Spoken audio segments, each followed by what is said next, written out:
بعضی ها میگه زنا خو از ما نماند، شراب خو از ما نماند، قمار زدن خو از ما نماند، تمام بدبختی ها را خو ما کردیم، تمام گناه را خو ما کردیم، نماز را خو ما ترک کردیم، زکات را خو ما ترک کردیم، تمام گناه از دست ما سر زده است.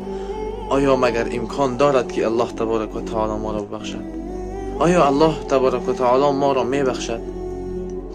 مگر همین آیت چی معنا میدهد که ان الله یغفر الذنوب جمیعا؟ الله متعال تمام گناهان را میبخشد. مگر همین آیت معناش چیست که قل یا عبادی الذین اسرفوا علی انفسهم لا تقنطوا من رحمت الله؟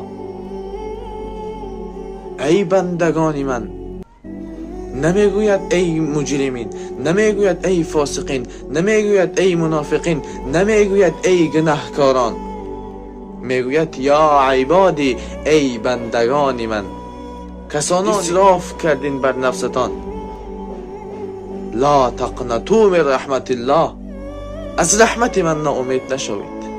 ان الله یغفر الذنوب جمیعا، الله تبارک و تعالی تمام گناهان را میبخشد.